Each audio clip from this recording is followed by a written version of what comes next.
They called it the lockdown. It wasn't a war. Not at first. No battles, no warning shots, just silence, cut off in every direction, like someone had reached across the galaxy and turned off the stars. 1 minute, Earth was a small voice on the edge of a vast, buzzing network of trade routes, colonies, and diplomatic channels. And the next, we were nothing. Static, a forgotten frequency. The outer colonies vanished first. No shuttles returned. No answers to distress signals. Orbital stations reported ghost fleets drifting beyond range, ships that shimmered and blinked out before they could be scanned. Then our satellites started dropping like flies, one by one, pulled down by forces no one could explain. That was 12 years ago. I was 27 when it happened.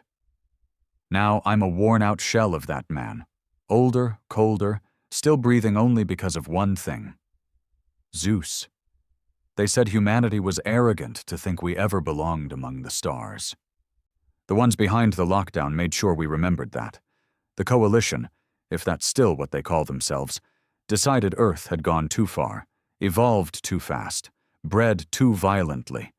They didn't fear us because of what we were. They feared us for what we might become. So they caged us.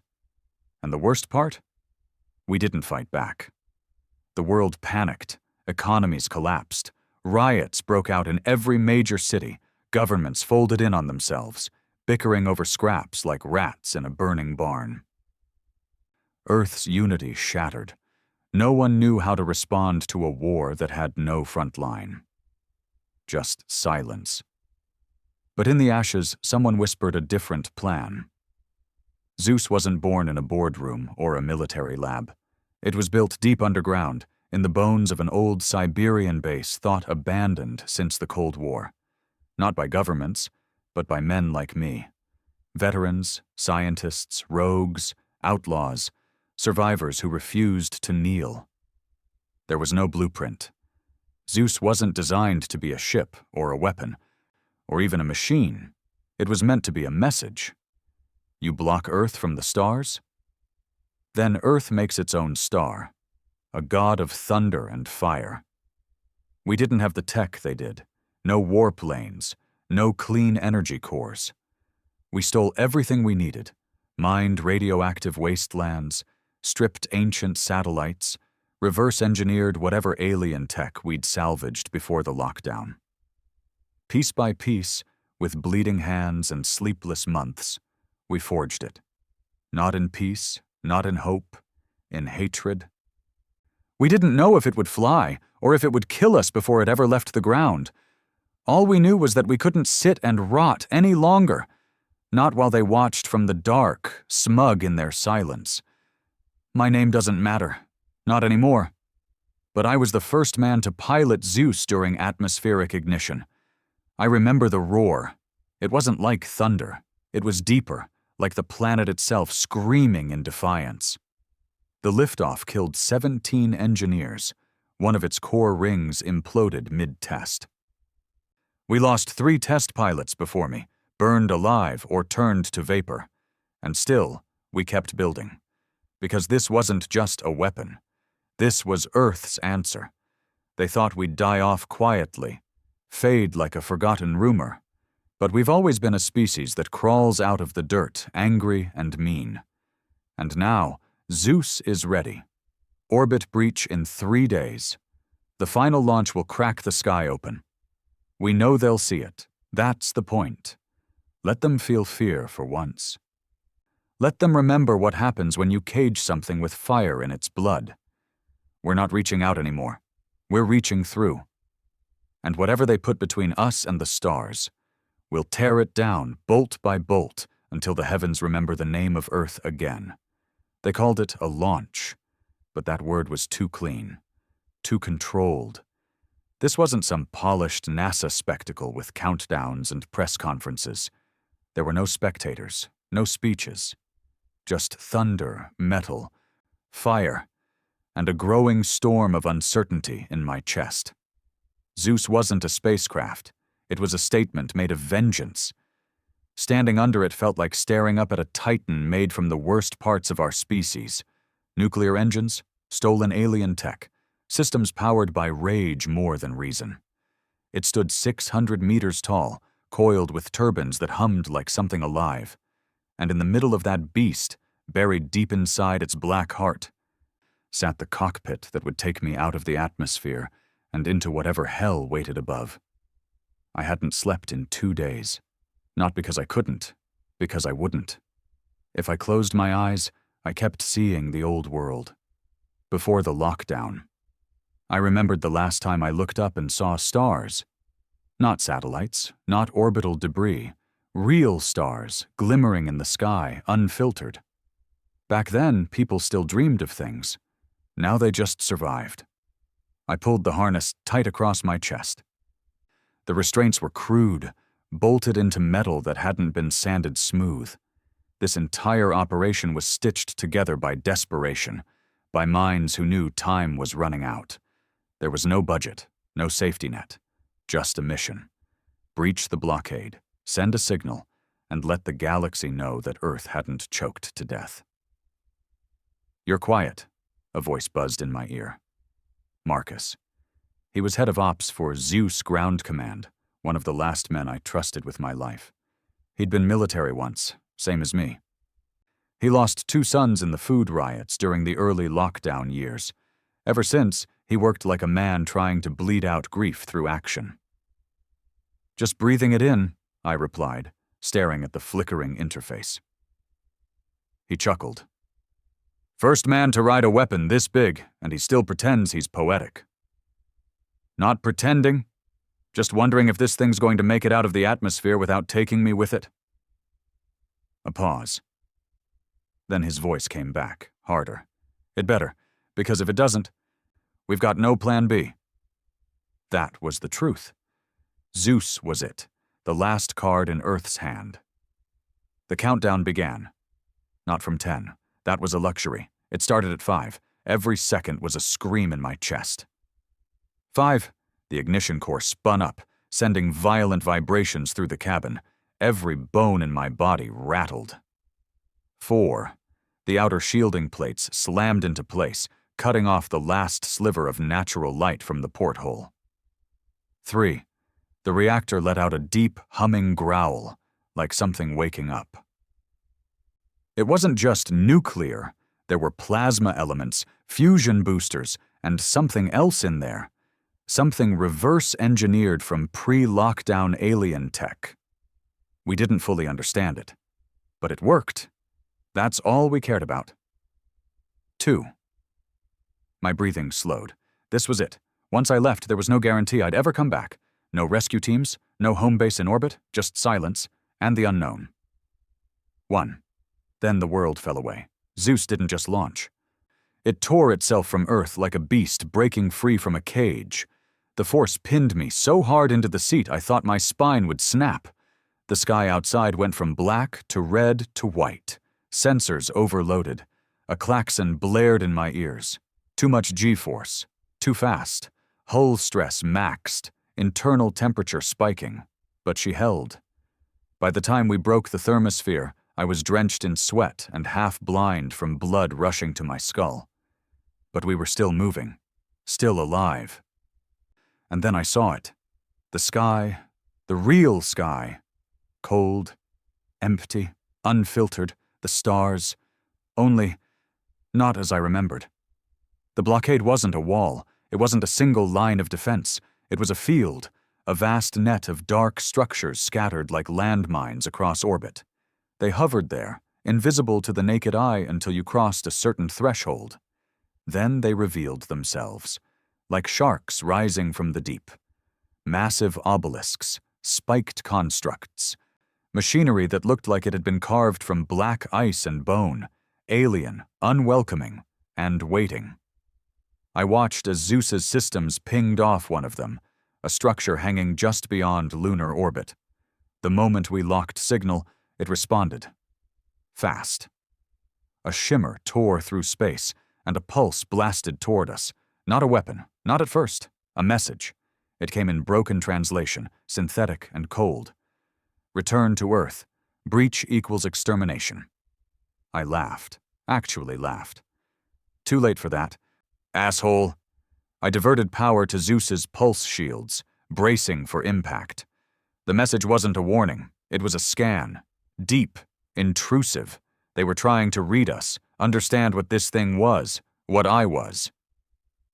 The reply came fast. Another pulse. This time it hit. My screen exploded with static. Alarms howled. Left thruster offline. Hull integrity dropping. The outer shell, layered with Earth's best half-understood defense tech. Held, but only just. They weren't playing anymore. "Marcus!" I barked into the comms. "They're engaging." His voice crackled through, filled with tension. "You push through, forget protocol. Use the Thunderhead." I paused. The Thunderhead wasn't part of the original plan. It was Zeus's secret weapon, unleashed only if we had no other option. A graviton pulse cannon mounted at the core, powered by a weaponized singularity. It wasn't just dangerous, it was unstable. If misfired, it could tear Zeus apart. "You sure?" I asked. Marcus's voice was steady. "This is what we built it for. Let the bastard see what Earth really made in the dark." I didn't argue. I armed the Thunderhead. The console lit up with a red glow. The weapon hummed low, almost like it was growling. The alien obelisk spun toward me, preparing its next shot. I fired. Light burst from Zeus's chest. Blinding, burning, pure white fury. It hit the obelisk dead center. For a second, nothing happened. Then it fractured, not exploded, not disintegrated. Fractured, like glass under pressure. Cracks spread in all directions, and then it collapsed into itself, vanishing in a silent implosion. The field lit up instantly. The others had noticed. Every single structure around the blockade spun toward Zeus. They were afraid. Good. "Now we've got their attention," I muttered. The nav computer flagged a corridor, one thin path through the blockade where interference was weakest. It wasn't safe, but nothing about this mission was. I gunned the thrusters, dove through the void. The alien constructs opened fire. Bright streaks of plasma and kinetic bolts tore through space. Some missed, some didn't. I felt one rip through the starboard wing, another hit near the engine bay, warning lights screaming. Still, Zeus pushed forward. We weren't built to win a war here, not yet. This was about sending a message. We're not dead, we're not quiet, and we don't forget. As I reached the edge of the blockade, systems began to fail. Power levels critical. Oxygen dropping, hull compromised, communications flickering. But I was still breathing. Still flying. And then, suddenly, everything stopped. The stars disappeared again. But this time, it wasn't the lockdown. This was something else. A field of darkness. Cold, immense, like the universe holding its breath. And then I saw it. A ship. No, something older, bigger. It wasn't made by the coalition. It looked abandoned. Dead. But my instincts screamed otherwise. Zeus's scanners went haywire. Unknown tech, unknown origin, impossible mass. And yet it was watching. Waiting. The stars hadn't just been blocked. They'd been guarded. And I had just knocked on the wrong door. For a moment, I thought I had died. All systems were functional, barely. No alarms, no vibration, no ambient sound. Just this thick, dead silence surrounding me like space itself had gone still. Zeus floated in the void, its hull scorched, venting microplasma from ruptured seams. The ship was breathing heavy. So was I. We were both alive, but barely. What I saw ahead of me made my chest tighten. It wasn't a ship in the traditional sense. No engines, no recognizable heat signatures. It hung in the dark like a sleeping god, kilometers long, its surface blacker than space. It didn't shimmer or reflect light. It drank it. Whatever it was, It had no right to be here, floating just outside the blockade's edge like some unholy monument. Ancient. Silent. Zeus's scanners fed me nothing but gibberish. Interference shredded the feed. All readings were corrupted. Whatever this thing was, it didn't want to be understood. My instincts told me to turn back. But I didn't come all this way to flinch. I drifted closer. The closer I got, the more it pulled at my mind. Not physically, not gravitationally. Psychologically. Like looking at something you were never meant to understand. I don't believe in gods. But there was something about this thing that made me feel like I had just walked into a temple built by the mad. It wasn't built by the Coalition. That much was obvious. Their tech was sharp, practical, brutal. This was old. Older than the lockdown. Maybe older than Earth. Then I saw the markings. Not carved, not printed. Branded, like something scorched into the structure by celestial fire. A language. But it wasn't a language in the way we understand it. No alphabet, no pattern. Just raw, angular symbols that made my head hurt the longer I looked. Each one felt like it meant something, deep in my bones, in places the human brain shouldn't have meaning. I didn't realize my nose was bleeding until it hit my lip. "Marcus," I whispered, out of habit more than hope. Static answered. Comms were dead. Of course they were. This thing wanted isolation. I rerouted power from the secondary stabilizers and approached what looked like an opening, a jagged tear in the side. Like a wound frozen in time. It was too precise to be natural, too chaotic to be designed. I don't know why I entered. Maybe it was madness, maybe something deeper was pulling me in. The moment Zeus crossed its threshold, my lights flickered. For the first time in my life, I felt observed. Not watched, understood. Like every memory, every moment of pain, hate, loss I'd ever felt was being pulled to the surface and judged. Zeus slowed automatically. Gravity had changed. I could feel it pressing against me, but not from outside. It was like it came from within me. Then, a voice, not over comms, not through speakers, in my head. "You are early." I froze. I checked the interface. No signals, no psychic intrusion tech detected. Nothing to explain it. But I'd heard it. Deep. Cold. Not alien. Not human. Something between. I didn't respond. I couldn't. The voice continued, almost disappointed. "You are wounded, angry, unripe, and yet they open the cage." Cage? I swallowed, forcing myself to speak. "Who are you?" A pause. Then the voice echoed again, deeper this time. "We are the answer. The one before. The reminder of what you could become." Vague, ancient, cryptic. Exactly the kind of thing I had no patience for. "You part of the Coalition?" A rasp. A laugh, if you could even call it that. It sounded like a collapsing sun. "They are the lock. We are the door." I was done with riddles. "Why did they block Earth? Why the lockdown?" Silence again. Then, slowly, the markings around me began to glow. A dull red, pulsing like a heartbeat. "Because of what your kind carries." That hit me harder than it should have. "They said we were violent," I muttered. "Too aggressive. Too fast." "Yes, but that is not why they fear you." "What then?" The voice leaned in, impossibly close now, like it was whispering inside my skull. "Because you adapt to everything, even that which you were never meant to touch." A chill crept down my spine. "You mean technology?" "We mean us." The floor beneath me lit up. Zeus shuddered, but not from impact, from revelation. Suddenly, images flooded the cockpit screen. Not video. Visions. Human cities twisted into alien geometries. Men with eyes like black holes. Earth not as it is, but as it could become. merged with something dark, endless, inhuman. Your species was infected, long before the lockdown. My stomach turned.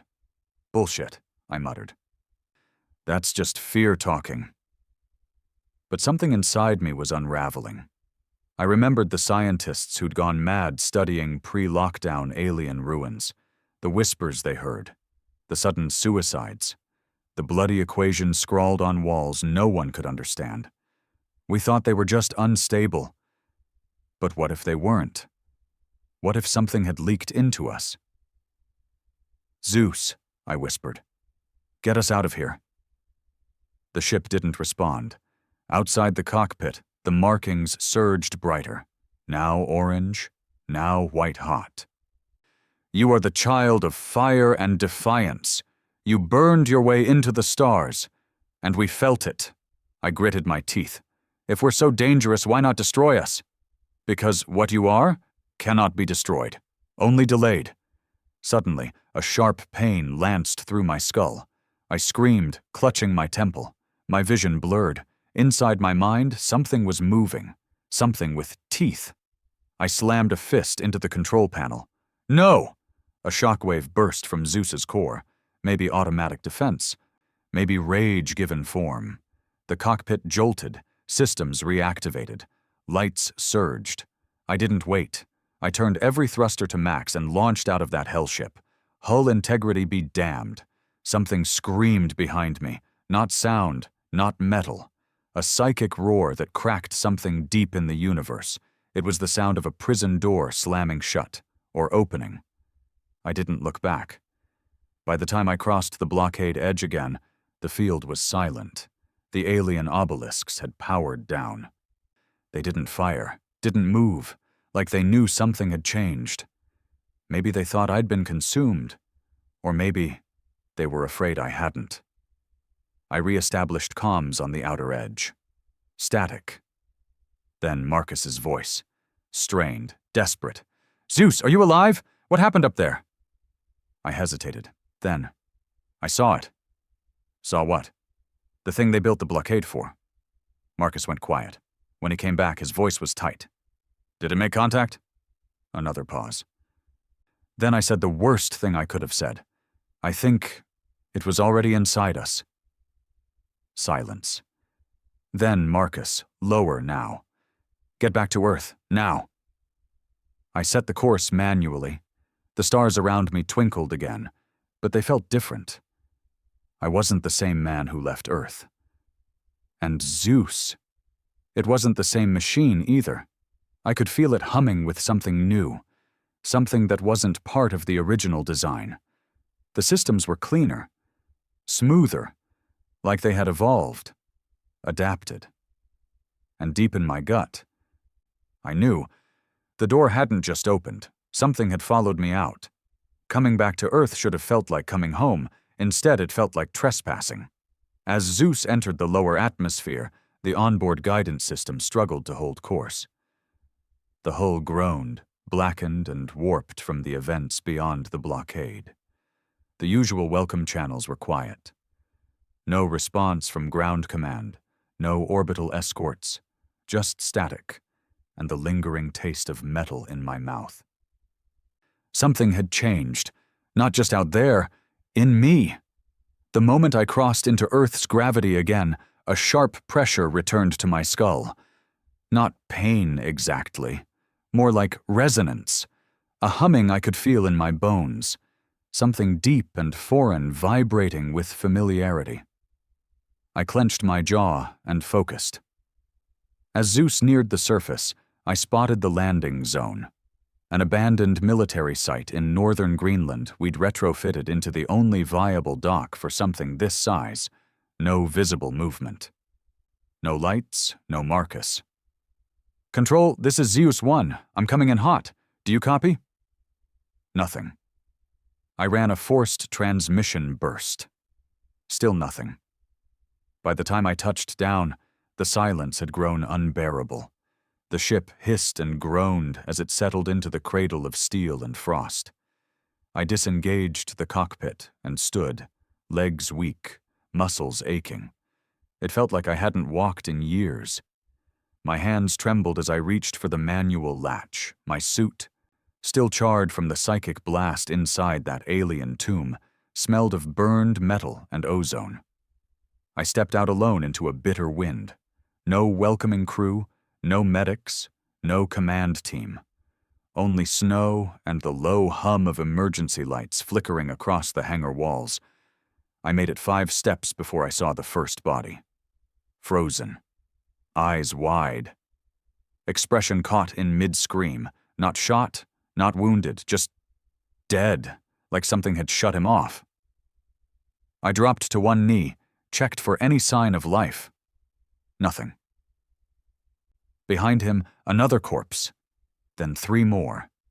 Each one with that same expression, mouth agape, eyes wide, fear frozen into their features like statues carved in panic. I stood slowly. This wasn't a mutiny. It wasn't sabotage. It was wrong. Like something had peeled the life out of them without touching their bodies. I moved quickly through the hangar, hand on my sidearm. Not that I thought it would help. If something could do this, bullets wouldn't make a dent. I made my way to the control room. Lights were out. Power flickered intermittently. Most terminals were fried, burnt circuits, melted keys, like there'd been a surge. I found Marcus's tag in the chair beside the master console. No body, just blood. A smear that ran from the console to the far wall. A drag mark. Something had taken him. I stared down at the tag for a long time. Was this because of me? The voice I'd heard in that black tomb echoed in my skull again. What you are cannot be destroyed. Only delayed. I clenched my fist. I wanted to scream. But I knew it wouldn't matter. Whatever followed me out of that place, it hadn't come as a passenger. It had hitched a ride inside me. The power flickered again. Then the console sparked to life. A video file autoplayed, static first. Then a camera feed. Marcus, recorded maybe a day after my launch. He looked pale, sweating. Sitting in this very room, gripping the edge of the desk like it was the only thing anchoring him to reality. This is Marcus Lane, Zeus ground commander. If you're watching this, then he made it back. God help us. He coughed hard. Blood spattered onto his sleeve. I don't know how. I don't know what came back with him. But the scans, we picked up residual psychic contamination on launch. The further Zeus got from Earth, the more stable we got down here. It was like something in him was projecting. He leaned closer. This wasn't just a weapon. It was a signal booster. Another cough. Worse this time. We thought we built Zeus to send a message, but I think we built it to answer one. He reached for the console, paused, then stared directly into the camera. If he's watching this, if you're watching this, listen to me. You brought something back. You may not even know it yet, but it's inside you. And if it wakes up, he trailed off. A whisper, barely audible on the tape, echoed behind him. Too late. Then the feed cut. I sat there in the dark, alone, hands shaking. Marcus was dead. The rest of the team, either dead or worse. And I was standing in a tomb we built for ourselves, holding a match we thought was a torch. I should have stayed up there. No, I should have died up there, but I was back, and whatever was inside me, I had to face it. The first sign came that night. The dreams weren't mine. They came fast, violent, visions of cities burning, people screaming in languages I didn't understand, Earth reshaped by something that looked like us but wasn't. I woke up gasping, drenched in sweat, skin ice cold.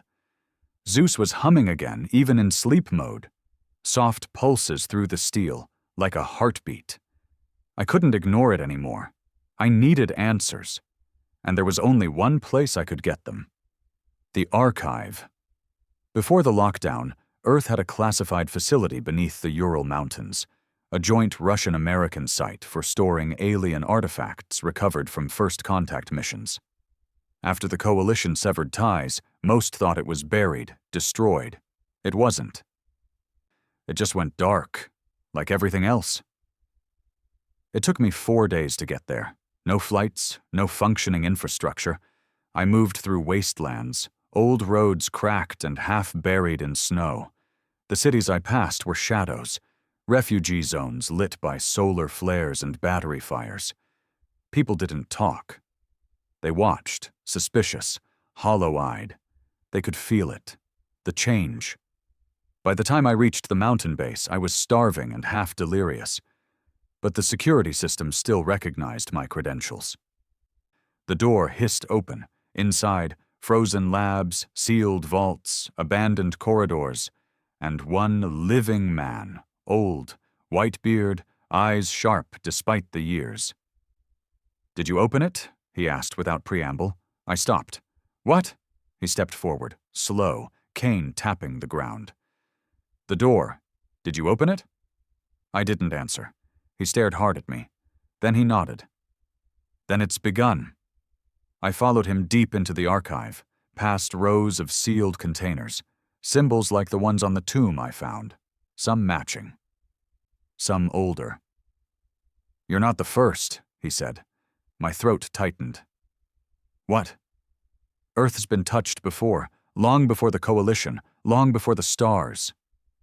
He led me to a chamber lined with ancient maps, star charts, and one massive screen showing Earth, not as it is, but as it could be. Cities wrapped in black roots, oceans boiling with shimmer, skies split open by impossible structures. "This is what they see when they look at us," he said. "Not who we are, but who we'll become." I stared in silence. "You think the lockdown was punishment?" he continued. "It was containment. They didn't cut us off to punish us. They cut us off to save themselves." "From what?" I asked. He turned to me slowly. "From you." Silence hung like a blade between us, and deep in my chest I felt it again. The hum. Louder now. Awake. I left the archive with more questions than answers. The old man, he never gave his name, warned me not to return to any major population centers. His final words echoed in my head the entire journey back. "You've already changed, and if you go near others, they will too." It sounded like madness, but I felt it. Every hour the resonance in my skull grew louder. My vision blurred at the edges. Time bent. I started hearing whispers, not words, but suggestions, urges, and worse, people were responding to me. Not in conversation, in silence. They felt me before they saw me. I walked into a settlement on the outskirts of Berlin, a scavenger hub barely held together by barter and old solar panels. I'd hoped to keep my head down, get fuel, maybe a data chip. Instead, I walked into the square and every conversation stopped cold. 20 faces turned at once, wide eyes, mouths slowly falling open. One woman dropped her basket. A child clung to her leg, staring like he was looking at a ghost. And then one of them spoke. "You're the one who left." Not a question, a statement. Soft. Awed. I froze. Another man stepped forward. His voice was lower, reverent. "You've heard the song." I backed away, hand drifting toward my sidearm. "I don't know what you're talking about." But I did.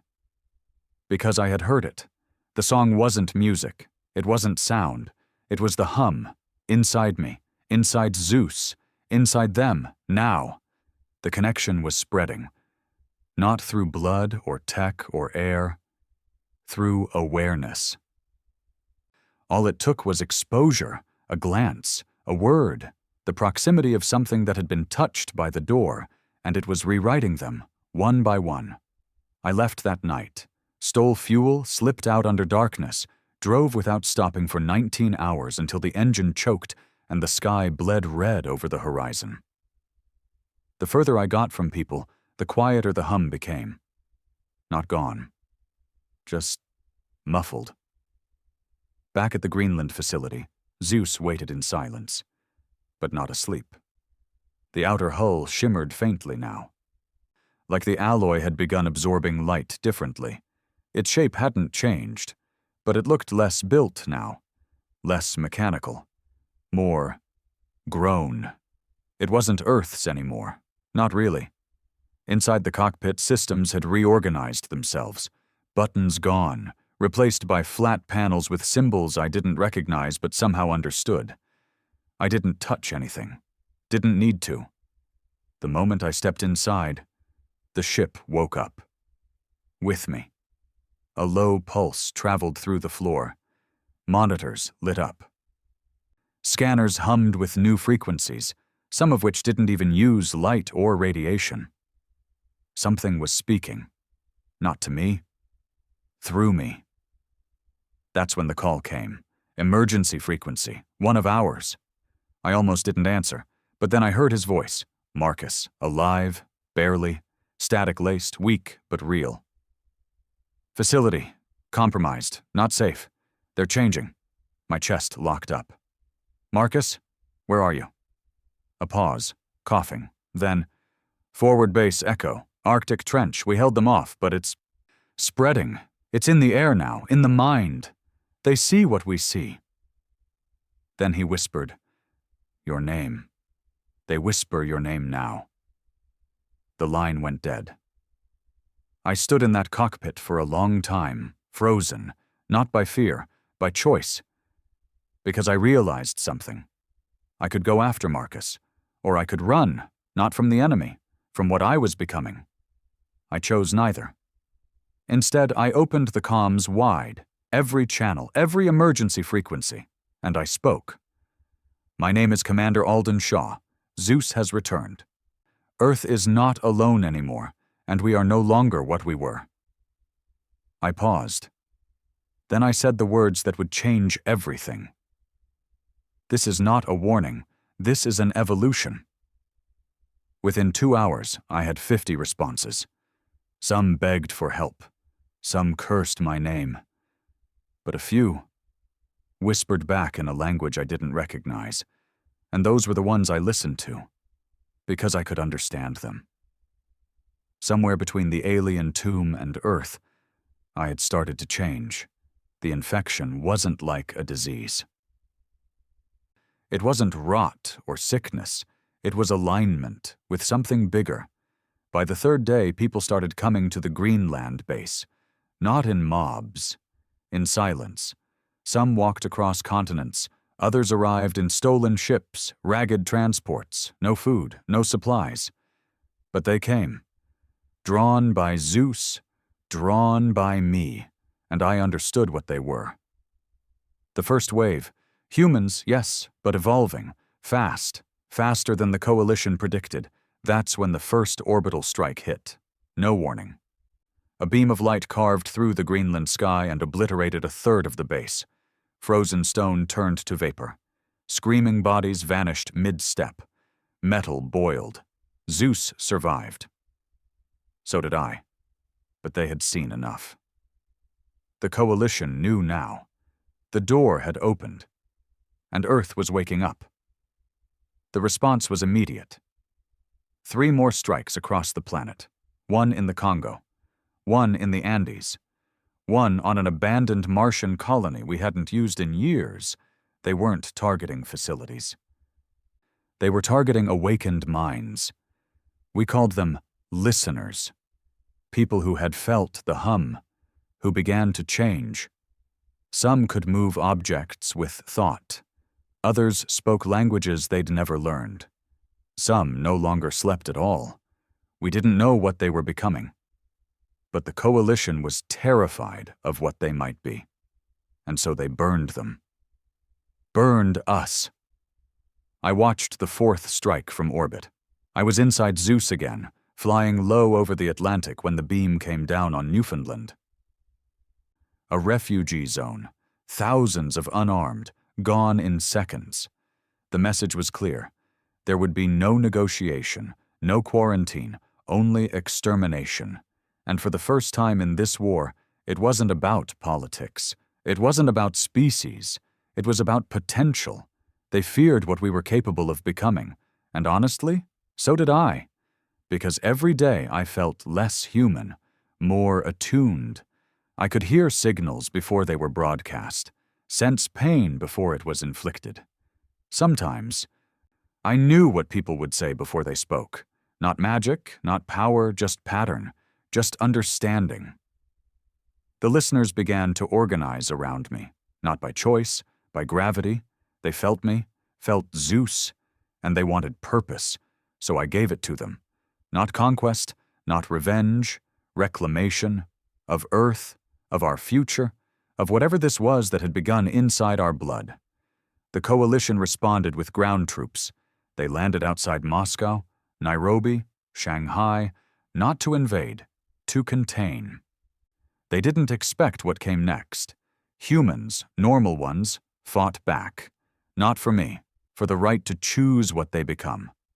The first time a listener tore a coalition tank apart without touching it, the war changed. The first time one of them spoke in that Dead Star language and a soldier dropped dead without a mark, the war escalated. And when one of our youngest, barely 15, rewrote a coalition code in her sleep and crashed an entire warship from 6 planets away, they realized it was too late. They had blocked Earth from the stars. And Earth? We answered with Zeus. But Zeus was never the weapon. We were. And now the universe would remember what it tried to cage. We weren't meant to survive, but we did. We weren't meant to adapt, but we did. And now, we weren't meant to ascend. But we will. Everything is unraveling. Earth is fighting, and Commander Alden Shaw is no longer sure which side of the war he's on. They hit us harder than we ever thought possible. The coalition had been holding back. The early strikes, the orbital beams, the drone attacks, the surgical removals of awakened zones, those were just containment protocols, warnings. Now they were done warning, and now they sent the architects. We'd heard the name before, old whispers from intercepted transmissions, fractured archives, coalition enforcers, not machines, not soldiers, something in between. They arrived in threes, always threes. The first ones dropped outside Old Tokyo, where a listener commune had just started building what they called a harmonic nexus. Some structure I didn't understand, not fully, but I could feel it. The blueprint wasn't drawn. It was remembered. As if they were channeling a memory, not their own. The architects came down in absolute silence. Black ships that didn't land, just unfolded like blades. No light, no fire. They moved through the commune like wind through a forest. By the time Zeus arrived, there was nothing left. Not a crater.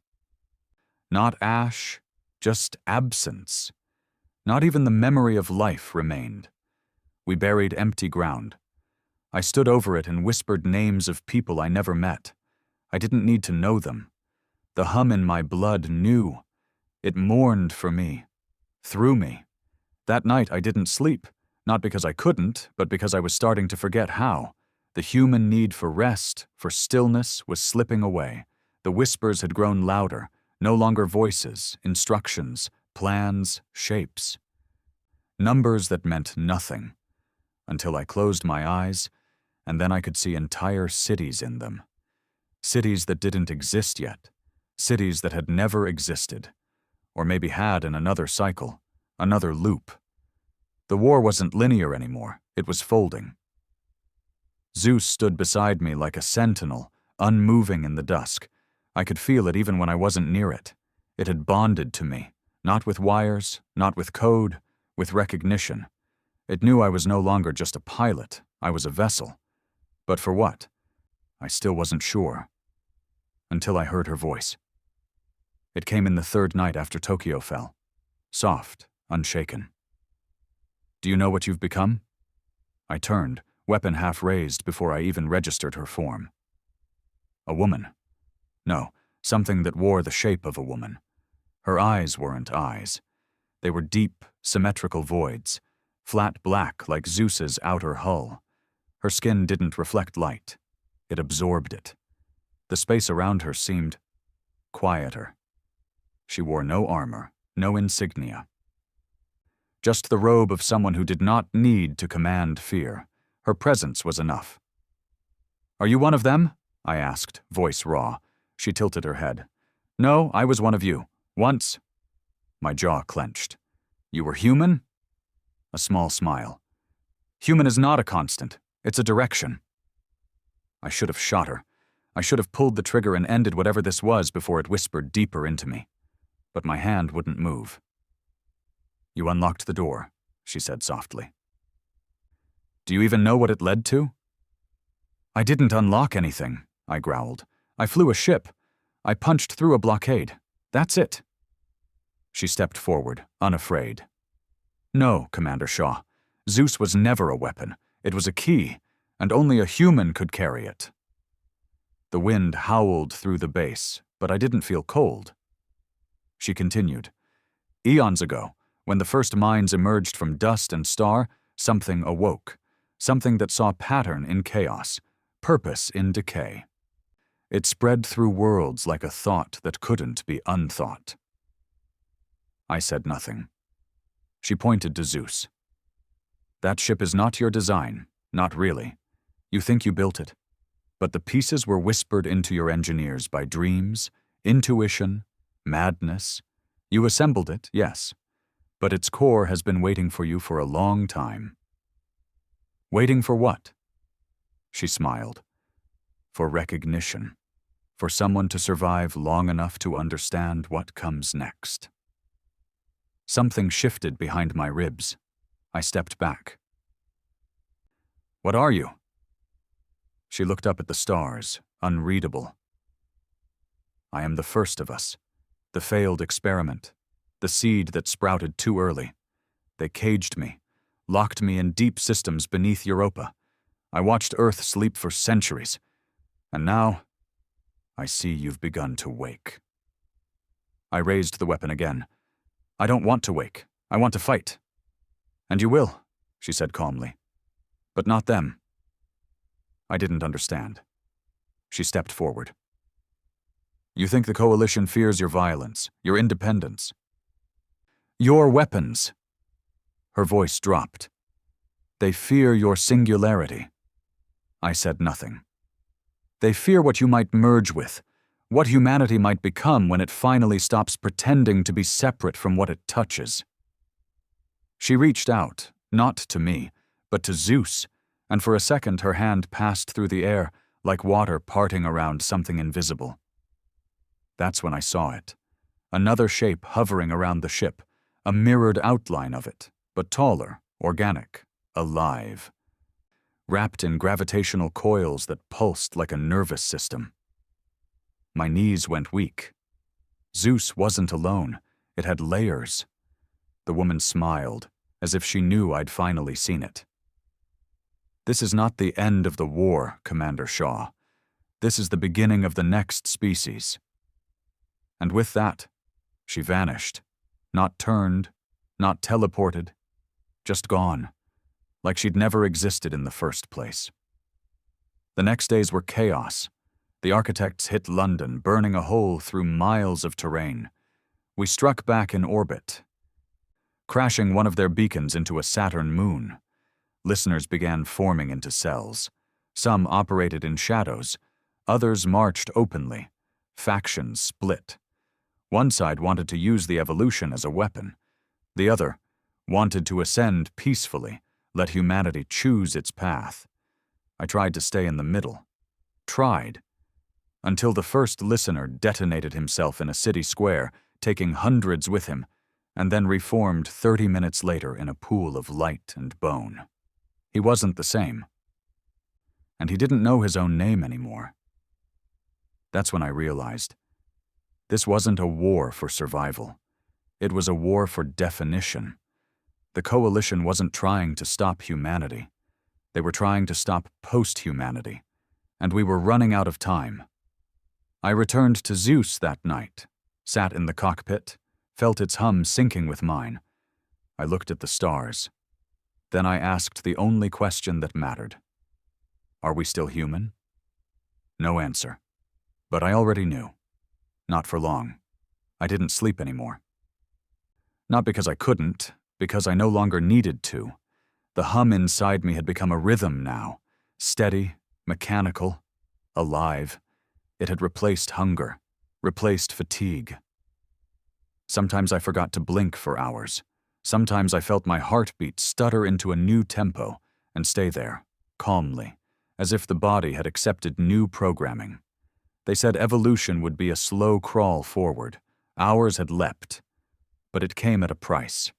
I sat in the cockpit of Zeus, staring out at the tundra beyond the cracked hangar bay, and I couldn't remember my mother's face. Couldn't remember the sound of laughter. Not clearly, not humanly. What I did remember was structure. Blueprints, planetary patterns, the weight of stars against gravitational fields. I could calculate solar drift just by looking at the sky. I could feel storms coming before clouds ever formed. I was no longer thinking in seconds and hours. I was thinking in cycles. The rest of Earth was catching up fast. The listener factions had grown into full cities, networked by psionic relays and hybrid tech. Some had abandoned spoken language completely, communicating in pulses of sound, light, and sensation. Others still clung to what they called flesh truth, the belief that the physical body must remain untouched, even as the mind expanded. Civil war had already begun. The coalition didn't even need to destroy us anymore. We were doing it ourselves. The sky turned orange that morning. I don't know why. Atmospheric warping from orbital activity, maybe. Or maybe Zeus was projecting the change through me, subconsciously altering what I perceived. Marcus's voice crackled through the last remaining comm relay 2 hours later. His breath was ragged. "Shaw, if you're still in there, we need to talk." I didn't answer right away. My tongue felt too heavy.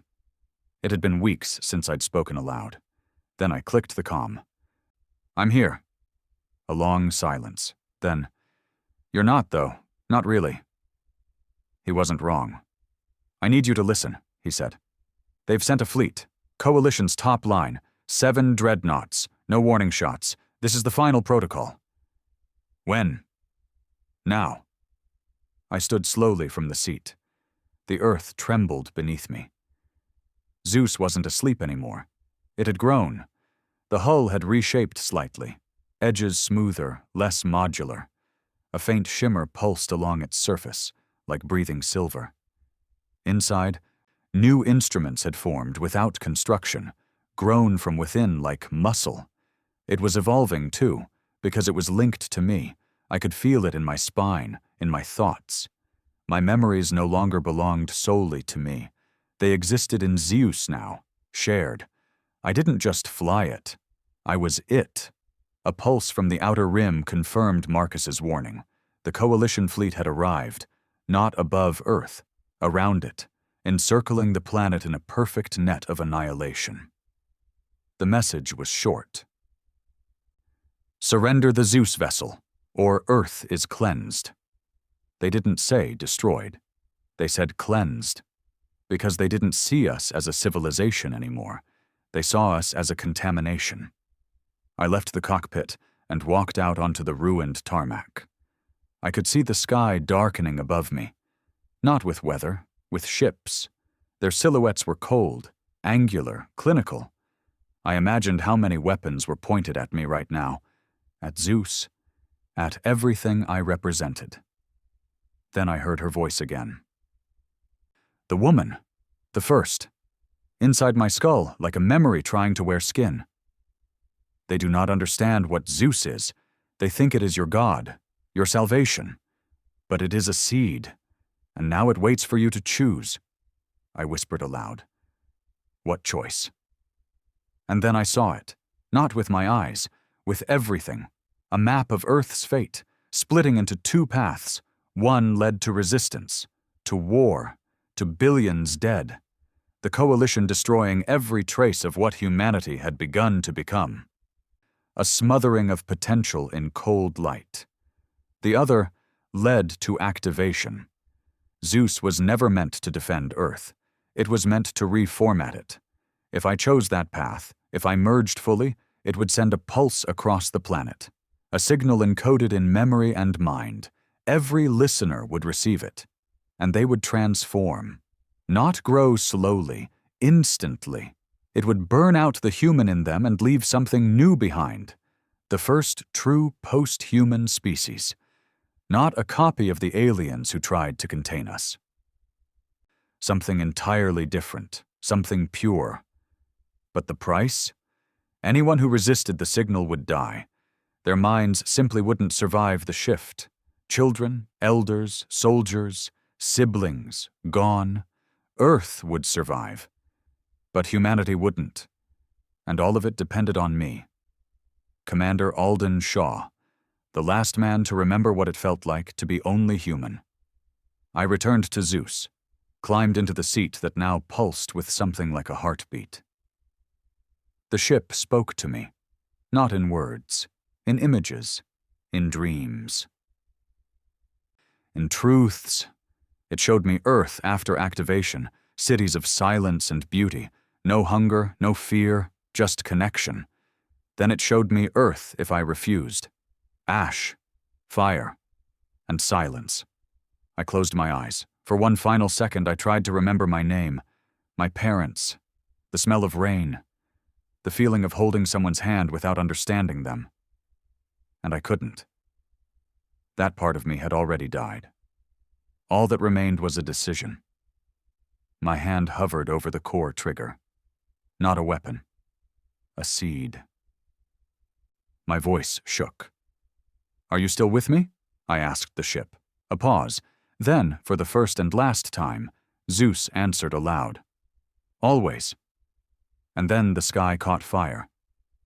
I had never felt silence like this before. The world held its breath.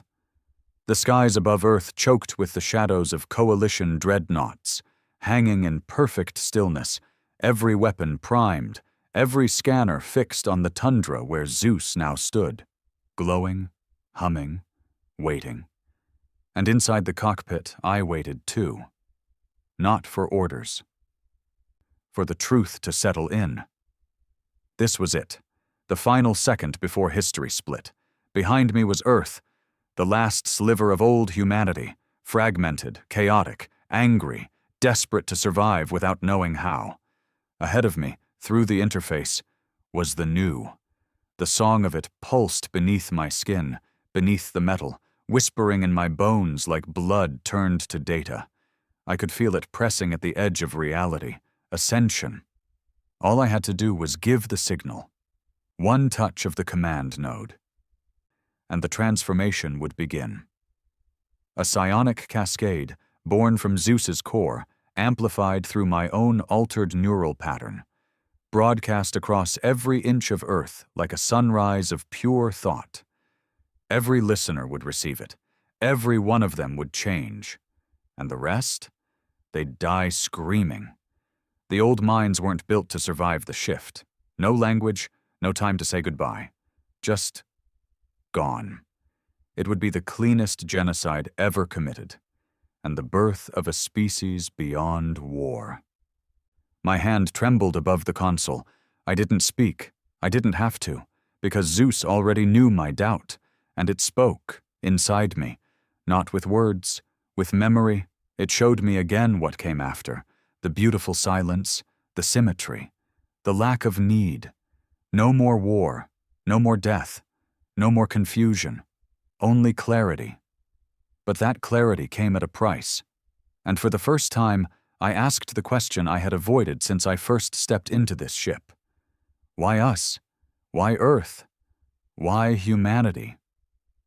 Why give this species the key? And the answer came, slower than expected. Because you were broken, and only the broken seek to rebuild everything. The stars hadn't feared our strength. They feared our need, the need to understand, to control, to transform anything we touched. We had done it with nature, with atoms, with gods. Now we were doing it with the cosmos itself. and they'd tried to stop us. But it was too late. The Coalition's final message came through then. On a private line, encoded in ancient galactic syntax, impossible for any human to read. But I understood it. Because I wasn't just human anymore. I wasn't Alden Shaw. Not entirely. The message was short. We do not fear your power. We fear your infection, and we will end it here.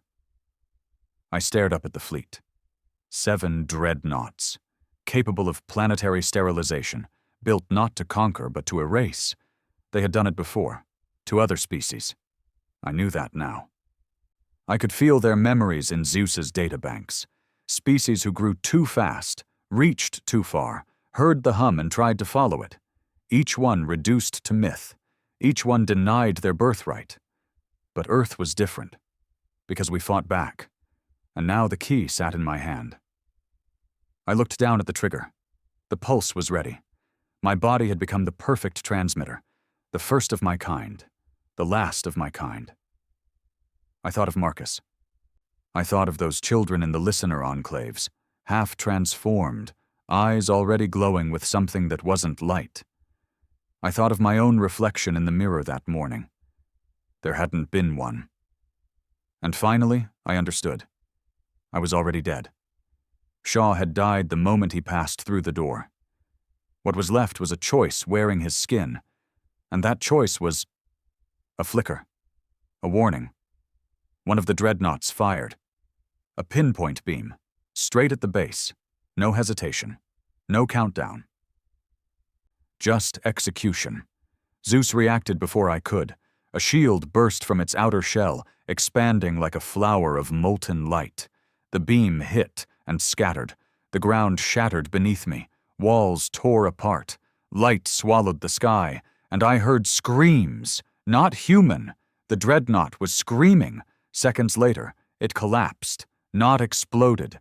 Collapsed inward, folding like origami, crushed by the gravity Zeus had inverted around it. No debris, just silence. The other 6 ships hesitated. And I realized something else. They didn't know what Zeus was anymore, because it had changed. Because I had changed. This wasn't the ship they feared. This was something worse. This was Earth's answer to extinction, and now the entire galaxy would see it. One final whisper from Zeus inside my skull. Now. The trigger pulsed under my hand. The ascension signal was ready, and I had 1 second left. 1 heartbeat. I thought of the stars, of the silence beyond them, of the billion souls still breathing on Earth, most of them unaware of what was about to happen. And I made my choice. I spoke to Zeus, directly, not aloud. Not yet. And I reached deeper, not for the pulse, but for the other command. The one even Zeus didn't expect me to use. Self-shatter. A core protocol hidden under 600 encryption layers. One command. It would destroy Zeus, permanently. Kill me. End the signal. End the infection. Preserve humanity. Flawed, violent, incomplete, alive. Zeus resisted. It screamed. I felt my brain begin to tear in half, but I held the command. My fingers bled, the cockpit cracked, and I pressed it. White light, pain, silence. They say there was a sound that rippled across the earth that day, like a wave of thunder wrapped in grief. The Coalition watched from orbit as Zeus imploded, not exploded, folding in on itself like it had never existed. The signal was lost. The cascade never began. The transformation halted. The listeners screamed as the hum vanished. Some went mad, some died. Some woke up with tears in their eyes and no memory of who they had become. The Coalition didn't fire again, because there was no need. They had won. But not with weapons, with mercy. And Earth? We survived, not as gods, but as people, and somewhere deep in the soil of Greenland, where the ice never melts, there is a crater that no one enters, no one speaks of. Because sometimes, when you stand too close to the stars, The stars stare back. Commander Alden Shaw's body was never found. Some say he died that day, with Zeus. Others say he became something else, and now watches from beyond the blockade, waiting for the next time someone dares to silence Earth. But one thing is certain. They blocked us from the stars, and we answered with Zeus. But in the end, it was Shaw's choice that saved us. Not evolution, not ascension, but the simple human choice to say, not yet.